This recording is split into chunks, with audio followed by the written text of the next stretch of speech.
کوئی قانون کوئی دستور نہیں بدل سکتا. امریکہ میں جا کے دیکھ لیجئے 200 برس ہو گئے ہیں اس چمڑی کی رنگت کے فرق کو ختم کرنے کی کوشش کرتے ہوئے. کیا کامیابی ہو سکی؟ جان لیجئے یہ بہت بڑا انقلابی نعرہ ہے. ہماری بڑی مجرمانہ غفلت رہی ہے کہ ہندوستان جیسی سرزمین میں ہم نے کم سے کم 600 برس تک تو پورے ہند پر حکومت کی ہے، لیکن ہم نے وہاں کے ان گرے پڑے طبقات کو بھی اسلام کی دعوت نہیں دی. اگر کوئی دعوت ان تک پہنچ گئی ہوتی، کوئی رکاوٹ تھی؟ ڈاکٹر امبیڈکر ایمان لانے کے لیے تیار تھا، انا دورائی ایمان لانے کے لیے تیار تھا، دی ہیرو آف تامل ناڈو. آپ سن کر حیران ہوں گے رکا کس بات پر کہ آخری جھگڑا یہ ہو گیا کہ سنی بنوں کہ شیعہ بنوں. یہ ہے وہ چیز. انا دورائی کے بارے میں مجھے بتایا گیا جب میں گیا مدراس کہ میلاد کی کوئی محفل کہیں ہو رہی ہے وہ نہیں چھوڑتا تھا، اتنی محبت تھی اسے حضور کے ساتھ. اور انا دورائی کا تامل ناڈو میں وہی مقام ہے جو پورے ہندوستان میں گاندھی جی کا ہے. بہرحال ہماری غفلتیں ہیں، ہماری کوتاہیاں ہیں، ان کے نتائج ہم بھگت رہے ہیں. ہمارے شہنشاہوں نے ارب روپیہ اپنی بیوی کے لیے ایک مقبرہ تیار کرنے پہ لگایا ہے. ٹھیک ہے، دنیا کا 8واں 7واں عجوبہ تو تیار کر گیا. یہی روپیہ کہیں اگر اسلام کی تبلیغ میں لگا ہوتا، آپ سوچئے بر صغیر کا نقشہ کیا ہوتا. یہ کیا ہے انہوں نے. بہرحال یہ تو تازہ خواہی داشتن گرداغ ہائے سینہ را، گاہے گاہے باز خائیں قصہ پاری نہ را. یہ بات اس قبیل کی ہے. اس وقت اصل موضوع کی طرف آئی ہے. توحید کی ایک کرولری، انقلابی کرولری کیا ہے؟ انسانی مساوات. توحید کی دوسری کرولری انسانی حاکمیت کی نفی. انسان حاکم کہاں ہو سکتا ہے؟ سب محکوم ہے، حاکم. اس میں بھی پھر ایکویلٹی آ گئی دوبارہ. تمیز بندہ و آقا فساد آدمیت ہے. کہاں کا حاکم، کہاں کا محکوم. کونوا عباد اللہ اخوانا، سب اللہ کے بندے بن جاؤ اور آپس میں بھائی بھائی بن جاؤ. حاکمیت خدا بند. غیر اللہ کی حاکمیت شرک ہے، بغاوت ہے، فتنہ ہے، فساد ہے. نمبر 3، ملکیت مطلقہ صرف اللہ کے لیے. کوئی کسی شے کا مالک مطلق نہیں ہے کہ جو چاہوں کروں میری شے. سمجھیے اس بات کو. جیسے حاکم مطلق اللہ، ویسے مجازن ہم کہہ دیتے ہیں فلاں شہر کا حاکم تھا، فلاں ملک کا حاکم تھا. یہ مجازی استعمال ہے. حقیقتاً حاکم صرف اللہ. اسی طرح مجازن کہہ دیتا ہوں میں کہ یہ میں اس کا مالک ہوں. ملکیت حقیقی صرف اللہ. للہ ما فی السماوات و ما فی الارض. آسمان اور زمین میں جو کچھ ہے اللہ کا ہے، تو کون سی چیز رہ گئی جو میری ہوئی؟ عجیب بات ہے، میں خود اس کا ہوں. میرا ہاتھ میرا نہیں کہ جو چاہوں اس سے کر گزروں. میری زبان میری نہیں کہ جو کچھ چاہوں اس سے کہہ دوں. میری آنکھیں میری نہیں ہے کہ جدھر چاہوں ان کو گھماتا پھراتا رہوں. ایک مرتبہ اگر اچانک نگاہ پڑ جائے نامحرم پر تو معاف ہوگی، دوسری مرتبہ گئی معافی نہیں ہے. حضور نے فرمایا، حضرت علی سے فرمایا کہ علی پہلی نگاہ جو پڑ جائے جس میں ارادے کو دخل نہیں ہوتا، صرف وہ ہے کہ جو معاف ہے. اب دوسری مرتبہ نگاہ جائے گی تو ارادے سے گئی. یہ اس آنکھ کا ناجائز استعمال ہے. تمہاری نہیں ہے، یہ اللہ کی امانت ہے. سیاست کے میدان میں حاکمیت کی بجائے خلافت، اور معاشیات کے میدان میں ملکیت کی بجائے امانت. این امانت چند روزہ نزدماس، در حقیقت مالک ہر شے خداس. اور یہ شعر اس دور کا کسی شاعر کا ہوتا تو آپ کہتے ہیں کہ کمیونزم سے متاثر ہو گیا ہوگا. یہ کس کا شعر ہے؟ ای امانت چند روزہ نزدماست در حقیقت مالک ہر شے خداست. کس کا شعر ہے؟ شیخ سعدی رحمت اللہ علیہ کا. یہ ہے اصل میں تفصیل تو ہے میرے کیسز 4 5 ان کی تقریریں جو میں نے کی مسجد دارالسلام میں، اسلام کا سیاسی نظام، اسلام کا معاشی نظام، اسلام کا سماجی نظام، ان کے سیٹس لیجئے سنیے. ایک ایک بات بتائی ہے جو ان تینوں نظاموں سے متعلق ہے، جو در حقیقت یہ سب کیا ہے؟ فقط ایک نقطہ ایما کی تفسیریں.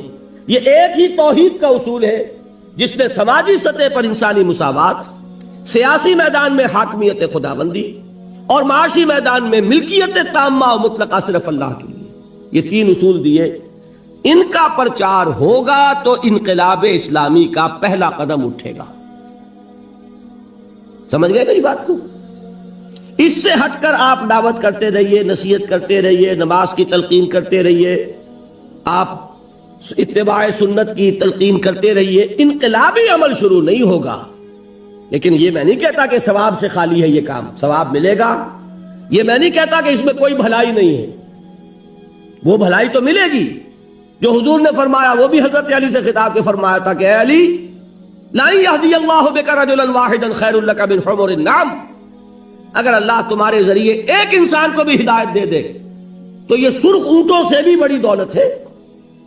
یہ اپنی جگہ اس کی نفی نہیں ہے، لیکن نظام بدلنا، اقامت دین، تکبیر رب، اعلاء کلمت اللہ، اس کی جد و جہد کا آغاز بھی نہیں ہوگا جب تک کہ دین کی ان تعلیمات کی نشر و اشاعت نہیں. نمبر 2، تنظیم. تنظیم کے لیول پر ایمان بالرسالت ہے اصل شے. دیکھیے تنظیم کسے کہتے ہیں؟ ایک لیڈر، اس کا حکم ماننا، یہی ہے نا. اور حکم بھی کیسا ماننا کہ سنو اور اطاعت کرو. اگر جیسے کہ فوج میں ہوتا ہے کہ اگر سپاہی پوچھنے لگے کہ جناب آپ حکم تو مجھے دے رہے ہیں لیکن کیوں دے رہے ہیں پہلے یہ سمجھائیے، میرے خیال میں تو آپ غلط حکم دے رہے ہیں، تو فوج چل سکتی ہے؟ فوجی ڈسپلن کسے کہتے ہیں؟ میں نے وہ انگریزی نظم کا سٹینزا آپ کو سنایا تھا، charge of the light brigade. There is not to reason why, there is but to do and die. اور انقلاب اس کے بغیر نہیں آتا. سمعوا اطاعت، فاسمعوا واطیعوا، سنو اور اطاعت کرو. اذ قلتم سمعنا واطعنا، جب تم نے کہا کہ ہم نے سنا اور اطاعت کی، ہے کہ نہیں؟ فاتقوا اللہ ما استطعتم واسمعوا واطیعوا، یہ بار بار الفاظ ملیں گے. اب آپ بتائیے کہ کیا رسول پر ایمان لانے والوں کی اطاعت کسی نوعیت کی نہیں ہوگی؟ دنیا میں کوئی اور لیڈر ہو سکتا جس کے حکم کو کبھی کوسچن نہ کیا جا سکے؟ لیکن جس کو رسول مان لیا، کیا اس کے حکم کو بھی آپ کوسچن کر سکتے ہیں؟ واقعہ یہ ہے کہ جو ڈسپلن صحابہ کرام کی جماعت کا تھا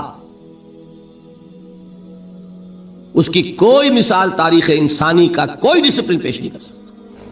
میں اس کی مثال دوں گا آپ کو، اور ایک مثال اس کی بھی دوں گا کہ بعض صحابہ سے اس ڈسپلن میں ذرا غلطی ہوئی تھی تو نتیجہ کیا نکلا.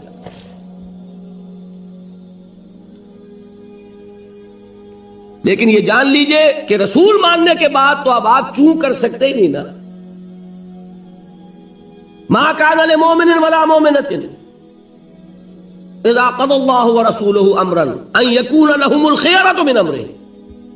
کسی مومن مرد اور مومن عورت کے لیے یہ ممکن ہی نہیں ہے کہ جب اللہ اور اس کے رسول کی طرف سے کسی بات کا فیصلہ ہو جائے تو پھر وہ یہ سوچے کہ ہمیں بھی کوئی اختیار ہے کہ نہیں، ہے کہ نہیں. لیکن اس میں ایک بات سمجھ لیجئے، آئندہ کے لیے میں نے آپ کو بتایا حضور نے انقلاب برپا کیا عرب میں. عالمی انقلاب کی ذمہ داری کس کے حوالے کی؟ امت کے. خلافت راشدہ میں صحابہ نے اس کو پورا کیا.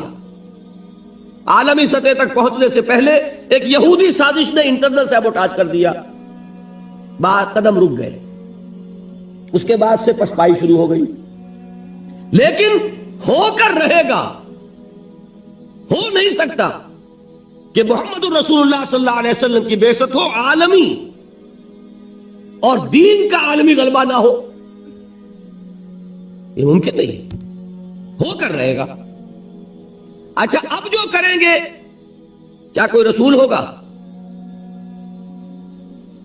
چلیے اہل تشیع کے لیے تو پھر بھی کچھ ہے ذہن میں کہ کوئی امام معصوم ہوگا، ہم تو اس کے بھی قائل نہیں، ہم نہ امامت معصومہ کے پہلے قائل نہ آئندہ قائل، ہم حضرت ابوبکر کو امام معصوم نہیں سمجھتے، یا سمجھتے ہو؟ تو اب آپ بتائیے پھر کیا ہوگا؟ اس کے لیے محمد الرسول اللہ صلی اللہ علیہ وسلم نے اپنی سنت چھوڑی، سنت بیعت۔ بیعت صرف نبی کی نہیں ہوتی، بیعت تو کسی کی بھی ہو سکتی، بیعت عقبہ اولیٰ، بیعت عقبہ ثانیہ، بیعت رضوان، بیعت جہاد، نحن الذین بایعوا محمدا علی الجہاد ما بقینا ابدا، 1400 افراد سے بیعت لے رہے ہیں حدیبیہ کے موقع پر، حالانکہ وہ 1400 افراد تو مرنے مارنے پر تلے ہوئے، انہیں تو وہ صلح پسند نہیں آ رہی، تو بیعت کی کیا ضرورت تھی؟ بیعت علی الموت، بیعت علی اللہ نفر، صرف اس لیے کہ آئندہ والوں کے لیے ایک رہنمائی ہو جائے کہ جب بھی کبھی اقامت دین کے لیے جماعت قائم ہوگی وہ بیعت کی بنیاد پر ہوگی۔ البتہ ایک فرق کے ساتھ، رسول کی بیعت تھی مطلق، جو حکم دیں گے مانیں گے، رسول کے بعد جس کی بھی بیعت ہوگی وہ مقید ہوگی، معروف میں جو حکم دے، کتاب و سنت کے خلاف حکم دیں گے تو نہیں مانا۔ مطلق وہ اس لیے تھی کہ وہ خود ہی تو ہے معیار حق، وہی تو بتائیں گے تو معلوم ہوگا کہ یہ جائز ہے، وہی بتائیں گے تو معلوم ہوگا یہ ناجائز ہے، لہذا ان کی اطاعت جو تھی صلی اللہ علیہ وسلم وہ اس میں انکنڈیشنل تھی، نو کنڈیشنز نو لمیٹیشنز۔ لیکن اب جس کی بھی ہوگی کنڈیشنل ہوگی، لمیٹڈ ہوگی، اس کو کہتے ہیں سم و طاعت فی المعروف۔ صرف میں نے ایک اصول واضح کر دیا، اب آگے چلیے تیسری چیز، تربیت۔ اس میں نوٹ کیجئے کہ تربیت محمدی صلی اللہ علیہ وسلم اس کا اصل تعلق ہے ایمان بالآخرہ سے۔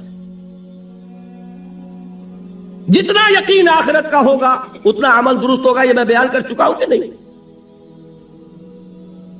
علمی نظری اعتبار سے اصل ایمان ایمان باللہ، قانونی اعتبار سے اصل ایمان ایمان بالرسالت، اور عملی اور اخلاقی اعتبار سے اصل ایمان ایمان بالآخرت، یقین آخرت کا۔ اور نمبر 2، یہ تربیت ہے اصل میں، جس کے لیے نماز ہے، جس کے لیے روزہ ہے، جس کے لیے قیام اللیل ہے، جس کے لیے راتوں کو کھڑے رہ کر قرآن کو اپنے اندر اتارنا ہے۔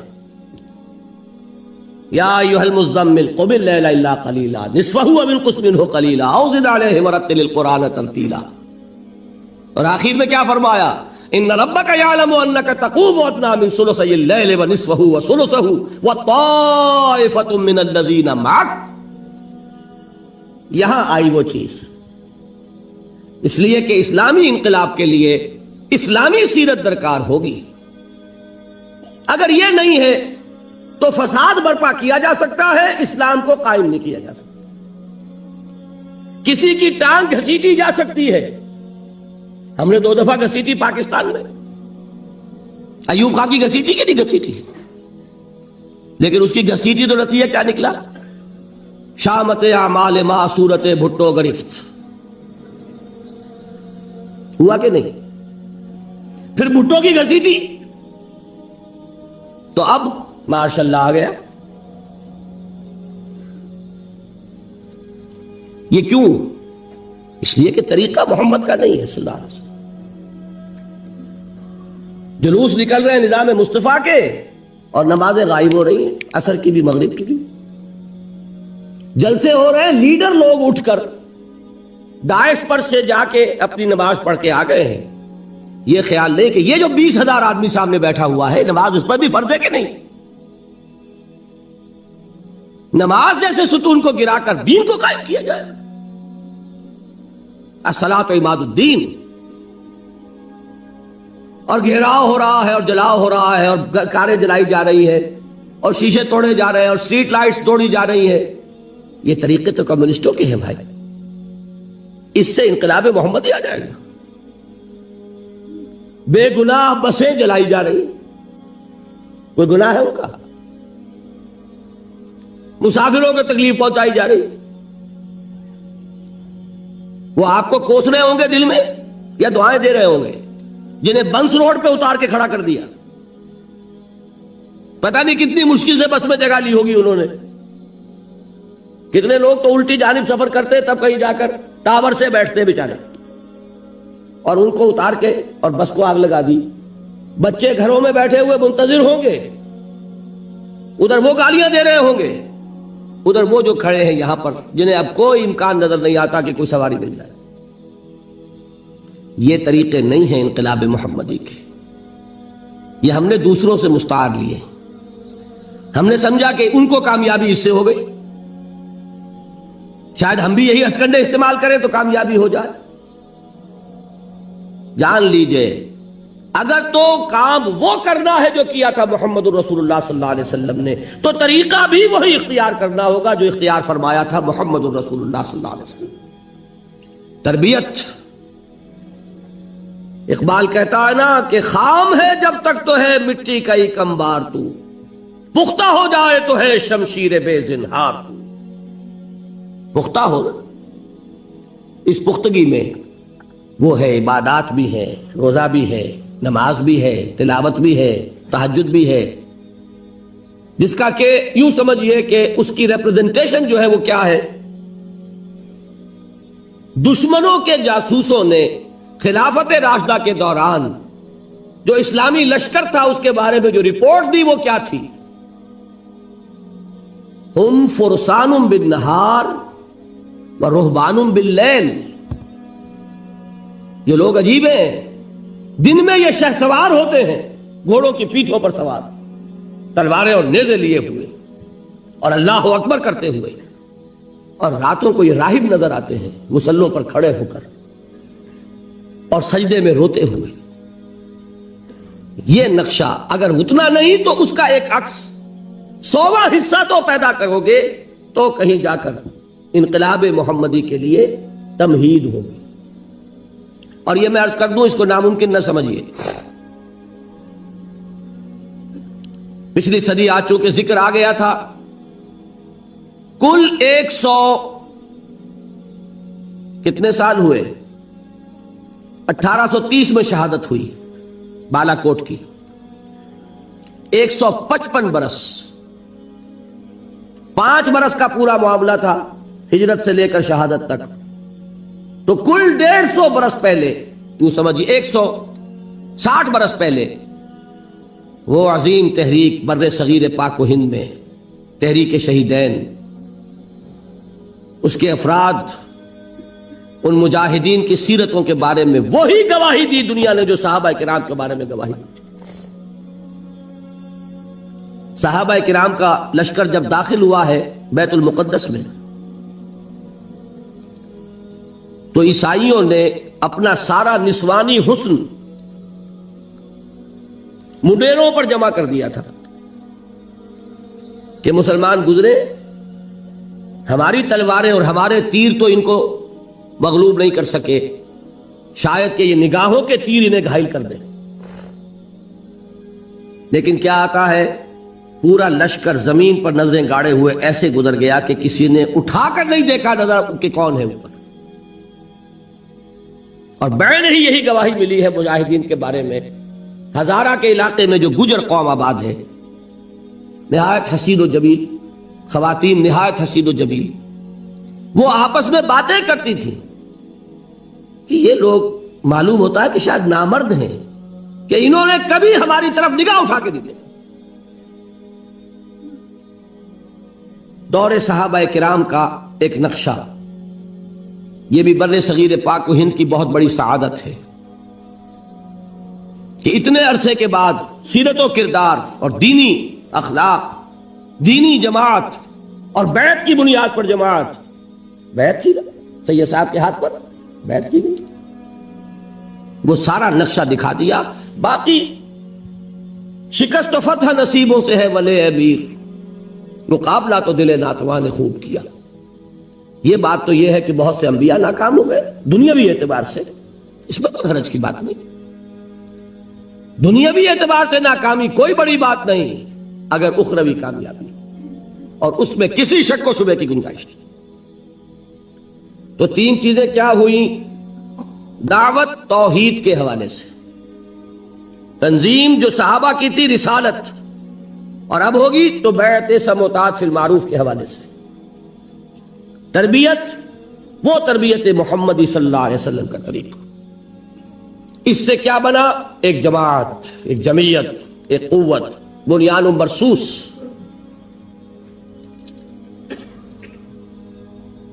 اس کے ساتھ چوتھا عمل چلا ہے، وہ بھی مکی دور میں. اس پورے عرصے میں 12 برس میں کیا حکم تھا مسلمانوں کو؟ کفو ایدیکم. قانون تو شریعت کا ہمیشہ سے یہ ہے، بدلے کا، قصاص کا ہے. دانت کے بدلے دانت اور کان کے بدلے کان ہے کہ نہیں؟ لیکن اس عمل، انقلابی عمل میں، اقامت جدوجہد میں وہ قانون نہیں چلے گا.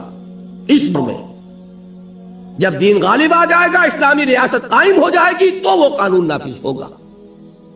اس میں کیا ہے؟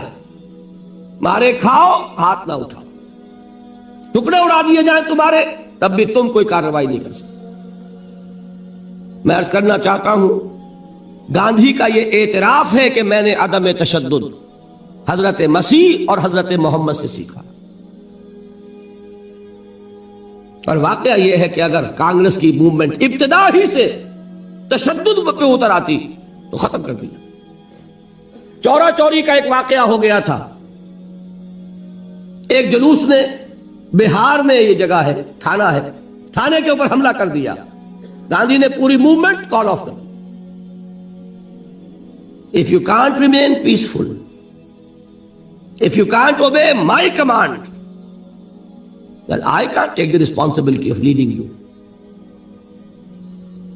اور ایک بات میں اور بتا دوں آپ کو، سکھوں کی ایک تحریک تو آج کل چل رہی ہے. اس تحریک کی بدقسمتی ہے یہ کہ یہ ابتدا ہی سے وائلنٹ ہو گئی. اس کا کتنا بڑا نقصان ہوا ہے اس کا سب کو اندازہ ہے. کہ ٹھیک ہے، قوم ہے، اس کی جان ہے، وہ ابھی قربانیاں دے رہی ہے، لیکن یہ کہ جو کچھ جتنی قیمت وہ دے چکی ہے اس کے حوالے سے کامیابی جو ہے کہیں بھی آس پاس نہیں. انہی سکھوں کی ایک تحریک چلی تھی 30s میں، عجیب تحریک تھی وہ، آپ سنیں گے. اب ہماری یہ تاریخ ہے لیکن ہم واقف نہیں، شاید آپ کو ہنسی آئے. سکھوں کے گردواروں کے ساتھ جو زمینیں وقف تھیں ان پر قبضہ ہندوؤں کا تھا.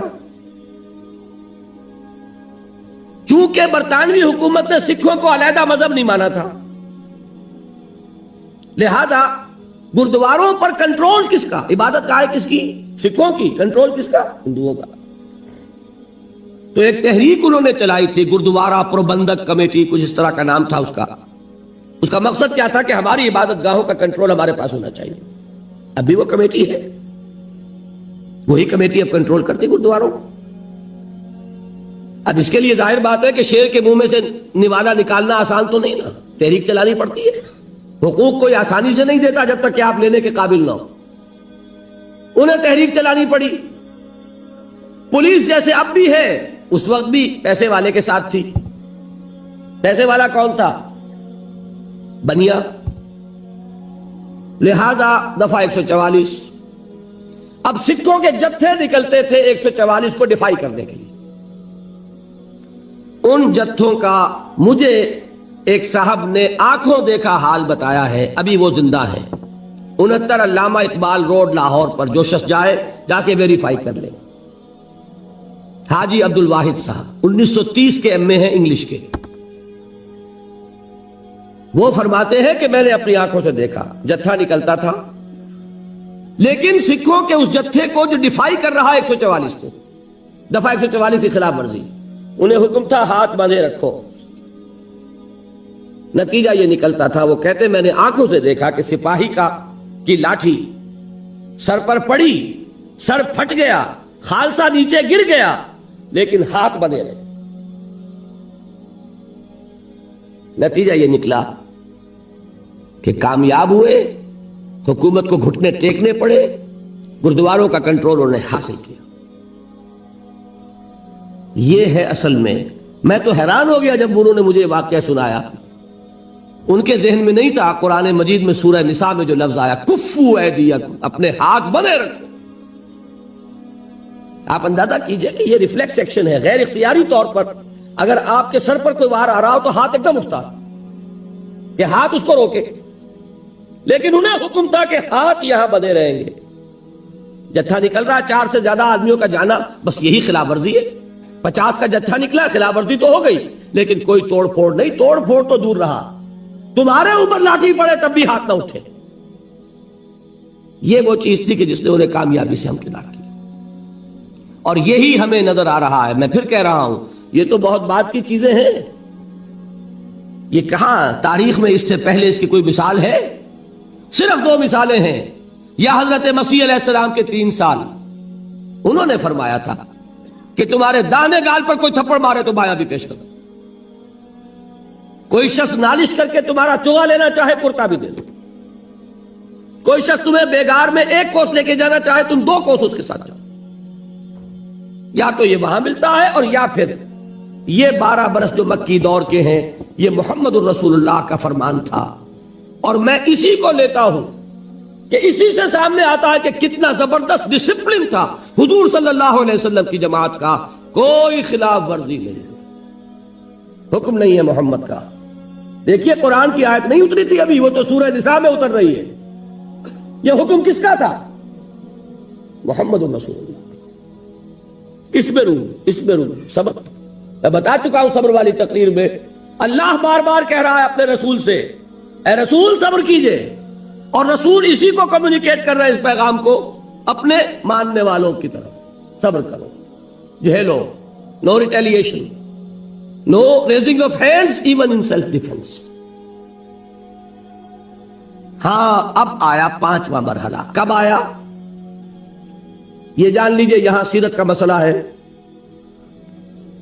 4تھے سے 5واں مرحلہ میں نے کہا تھا یہی سب سے اہم اور سب سے کٹھن فیصلہ ہے کہ کب وہ پیسو ریزسٹنس ختم ہو اور ایکٹیو ریزسٹنس ہو، آگے بڑھیں اور للکاریں، اقدام کریں اور چیلنج کریں۔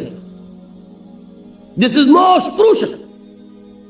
غلطی ہوگی ناکامی ہو جائے، دنیا میں ناکامی۔ یہ بالکل وہی بات ہے کہ مجتہد کو بھی ثواب ملتا ہے چاہے غلطی ہو، اگر صحیح رائے تک پہنچے گا 2 ثواب، غلطی ہوگی تو 1 ثواب۔ اسی طریقے سے نیک نیتی سے فیصلہ کیا ہے، غلط بھی ہے، آخرت کا ثواب کہیں نہیں گیا، دنیا میں ناکام ہو جاؤ، صحیح فیصلے تک پہنچ گئے ہو، کامیابی ہو جائے۔ اور رسول کے لیے یہ فیصلہ کرنے والا خود اللہ تھا۔ مدینے کو کس نے کھولا؟ حضور تو تشریف بھی نہیں لے گئے مدینے، اور مدینے میں اوس اور خزرج کے بڑے لوگ ایمان لا چکے ہیں۔ مکہ خون کا پیاسا ہے، مدینے میں استقبال کی تیاریاں ہو رہی۔ یہاں حضور کو 12 برس گزر گئے خود دعوت دیتے ہوئے، وہاں آپ کے قدم مبارک کبھی پہنچے ہی نہیں، گئے ہیں تو صرف آپ کے 2 جانثار مصعب بن عمیر، عبداللہ ابن ام مکتوم رضی اللہ تعالی عنہما۔ بہرحال یہ اللہ کا فیصلہ ہے۔ اللہ نے تمکن عطا فرمایا۔ اب جب حضور تشریف لے جا رہے مدینے کی طرف تو آیت نازل ہو گئی، اذن للذین یقاتلون بانہم ظلموا وان اللہ علی نصرہم لقدیر الذین اخرجوا من دیارہم بغیر حق الا یقولوا ربنا اللہ۔ اذن، اجازت دی گئی ان کو جن پر ظلم و ستم کے پہاڑ رہے، جن کے ابھی تک ہاتھ باندھ دیے گئے تھے آج کھول دیے گئے۔ They can retaliate، وہ آگے بڑھیں، اب وہ پابندی ختم ہو گئی. میں یہ کسی اپنی تقریر میں بیان کر چکا ہوں کہ مدینے پہنچ کر یہ نہیں ہوا. یہ مغربی مفکرین اس کو فلائٹ ٹو مدینہ لکھتے ہیں. بڑا ان کا لطیف انداز ہوتا ہے طنز کا بھی اور جڑیں کاٹنے کا بھی. فلائٹ کہتے ہیں فرار کو. یہ فرار نہیں تھا، یہ ہجرت تھی. زمین و آسمان کا فرق. اور وہاں جا کر کوئی کمر کھول کر آرام نہیں کرنا تھا. وہ تو جس بیس کی تلاش میں آپ گئے تھے طائف، وہ بیس اللہ کی مشیت میں مدینہ منورہ کو بننا تھا. وہاں جا کر اپنی اس تحریک کو، اپنی اس موومنٹ کو، اپنی جد و جہد کو، اقامت دین کی جو وہ جد و جہد ہے، اسے اب اگلے مرحلے میں لانا. صرف 6 مہینے حضور نے لیے ہیں انٹرنل کنسولیڈیشن کے، مواخات بین المہاجرین والانصار. نمبر 2 مسجد نبوی کی تعمیر. نمبر 3 یہود کے ساتھ معاہدے. 7ویں مہینے آپ نے چھاپا مار دستے بھیجنے شروع کر دیے. اگرچہ اس میں گئے صرف مہاجرین، انصار نہیں. اس کی ایک وجہ تھی. انصار نے جب درخواست کی تھی کہ حضور آپ تشریف لے آئیے مدینے، تو الفاظ یہ کہے تھے کہ ہم آپ اگر مدینے پر حملہ کریں گے یہ مکے والے، تو ہم آپ کی حفاظت کریں گے جیسے کہ اپنے اہل و عیال کی کرتے ہیں. اور مدینے پہ حملہ بھی ہوا ہی نہیں ہے. یہ تو حضور اقدام کر رہے ہیں نا. لہذا بہت اہم ہے یہ بات. یہ تمام سیرت کی کتابوں میں واقعات موجود ہیں، لیکن ان کے بٹوین دی لائنز کہ یہ ایک انقلابی عمل کا تقاضا تھا کہ اس وقت یہ ہوتا. بس یہ سمجھنے کی بات ہے. حکمت کیا ہے، وزڈم کیا ہے، فلسفہ کیا ہے، یہ میں آپ کو فلسفہ سیرت آج پڑھا رہا ہوں. آپ اس کو سامنے رکھیے گا اور پھر سیرت کا مطالعہ کیجیے. واقعات تو وہی ہے. 8 مہمیں ہیں غزوہ بدر سے پہلے. بعض میں حضور خود بھی تشریف لے گئے، بعض میں آپ نہیں تشریف لے گئے، آپ نے ایک دستہ بھیج دیا. ان سے آپ نے کیا کیا؟ یہ اقدام ہے. کیا کیا؟ 2 کام میں بتا چکا ہوں. پولیٹیکل آئسولیشن آف قریش اور اکنامک بلاکیڈ آف مکہ. آپ ایک مہم پر تشریف لے گئے، چند کچھ عرصے ایک علاقے میں رہے، وہاں کے قبیلے کے سرداروں سے ملاقاتیں کی، ان سے معاہدہ کر لیا، انہیں حلیف بنا لیا. یا تو پہلے وہ حلیف تھے قریش کے، تو اب حلیف قریش کے بھی ہو گئے اور حضور کے بھی ہو گئے، نیوٹرل تو ہو گئے نا. یا یہ کہ ان کا ادھر سے معاہدہ ٹوٹ گیا، ادھر حضور کے ساتھ ہی ہو گئے، تو قریش کی طاقت سکڑ رہی ہے کہ نہیں؟ یہی ہے پولیٹیکل آئسولیشن کی اصطلاح. اکیلے کر دو دشمن کو. نمبر 2 ان کی ساری جو معیشت کا دار و مدار تھا تجارت پر، کیروان روٹس، رحلۃ الشتاء والصیف، لإلاف قریش إلافهم رحلۃ الشتاء والصیف. شام کی طرف راستہ جا رہا ہے تو بدر کے پاس سے گزر کر، بدر مکے سے 200 میل اور مدینے سے کل 80 میل. مدینے والوں کے لیے آسان ہے کہ نہیں انٹرسیپٹ کرنا؟ اور یہ تو قریب تھا. حضور نے ایک دستہ بھیجا کہاں؟ وادی نخلا میں. نخلا ہے مکے اور طائف کے درمیان. یہ تو ذہن میں ہوگا طائف جنوب میں ہے مکے کے اور مدینہ شمال میں ہے. Absolutely opposite direction. بات صرف قرب کی نہیں ہے، 300 میل کے فاصلے پر بھی ایک دستہ بھیجا. اور انسٹرکشن کیا تھی؟ اسٹے ایٹ نخلا، وہاں قیام کرو اور قریش کی نقل و حرکت کو اپنی نگاہ میں رکھو اور ہمیں اطلاع دیتے رہو. یہ 2 چیزیں ذہن میں رکھی. اور جدید اصطلاحات کے حوالے سے بات آسان ہو رہی ہے. یہ ہے اقدام، یہ ہے دکھتی رگ کو چھیڑنا. اس کے نتیجے میں میں ایک لفظ کہا کرتا ہوں، سانپ بل سے باہر آیا. 1000 کا لشکر لے کر ابو جہل نکلا. میں ایک بات آپ کو سمجھا دوں، یہ کہیں اور آپ کو نہ ملے. دیکھیے یہ جان لیجئے، انگریزی دور میں ہم نے سیرت کو بھی مسخ کیا ہے. اس کی وجہ کیا تھی؟ واقعات کو بس نہیں کیا، بٹوین دی لائن جو کچھ تھا اس کو بس کیا۔ ہم پر اعتراض ہوتا تھا یہ مسلمان بڑی خونی قوم ہے، انہوں نے جہاد کیا، اسلام انہوں نے تلوار سے پھیلایا۔ ہم آج نہیں نہیں بھائی نہیں، کیوں ایسی بات کرتے ہو؟ ہم نے کبھی تلوار نہیں اٹھائی، اور ہم نے تلوار صرف مدافعت میں اٹھائی۔ یہ سارا کیا تھا؟ وہ اپولوجیٹک انداز۔ مدافعت کا کیا سوال؟ مسلمان کے جان میں جان ہو اور وہ نظام باطل کو رہنے دے، اس کے ایمان کے منافی۔ افراد کو کبھی نہیں مجبور کیا جائے گا اور کبھی نہیں کیا گیا کہ وہ اپنے عقیدے کو بدلے، لیکن نظام اگر مسلمان کے جان میں جان ہو اور پھر نظام باطل کے غلبے کو برداشت کر لے تو منافق ہے۔ طاقت ہوتی کائے کے لیے؟ اگر ہو حق کا بول بالا کرو۔ طاقت حضور نے اقدام کیا، میں آپ کو بتانا چاہتا ہوں اگر حضور نے یہ اقدام نہ کیے ہوتے، حضور اگر مکے میں مدینے میں تشریف فرما رہتے، تربیت کرتے رہتے، وہی عمل جو مکے میں کر رہے تھے 12 برس یہاں بھی کر سکتے تھے کہ نہیں؟ اگر حضور کی طرف سے اقدام نہ ہوتا مکہ کبھی چڑھائی نہ کرتا۔ اس کو نوٹ کر لیجئے کہ مکے میں جہاں جن کو جدید اصطلاح میں کہتے ہیں ہاکس، جن کے سر پر جنگ کا جنون ہوتا ہے، وہ بھی تھے۔ ابو جہل تھا، عقبہ ابن ابی معیط تھا، نضر ابن حارث تھا۔ یہ کون تھے؟ یہ ہاکس تھے۔ یہ چاہتے تھے کہ ہر حال میں اب ہم جائیں اور محمد کو مدینے میں بھی چین سے نہ بیٹھنے دیں صلی اللہ علیہ وسلم۔ لیکن مکے میں ڈوز بھی تھیں، شریف لوگ بھی تھے، عتبہ ابن ربیعہ بھی تھا، حکیم بن حزام بھی تھے۔ یہ بعد میں ایمان لے آئے ہیں، لیکن یہ وہ ہیں حضرت خدیجہ کے کزن ہیں، پھوپھی اور ماموں ذات بہن بھائی کا رشتہ ہے آپس میں۔ جب شیب بنی ہاشم میں تھے حضور اور حضور کے اہل خانہ، تو کبھی راتوں کو تاریکی میں پورے پہاڑ پر چڑھ کر اتر کر کچھ کھانے پینے کی چیزیں پہنچاتے تھے۔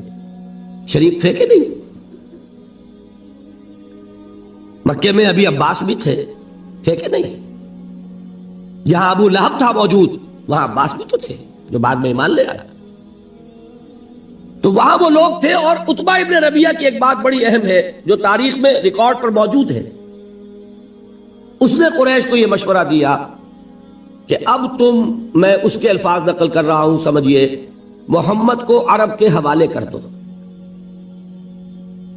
اگر تو محمد عرب پر غالب آ جائیں تو ہمارا نقصان نہیں ہے، قریشی کا غلبہ ہوگا نا۔ ذرا اس کے سیاسی تدبر کو داد دیے۔ محمد کون ہے؟ اپنا ہی آدمی ہے۔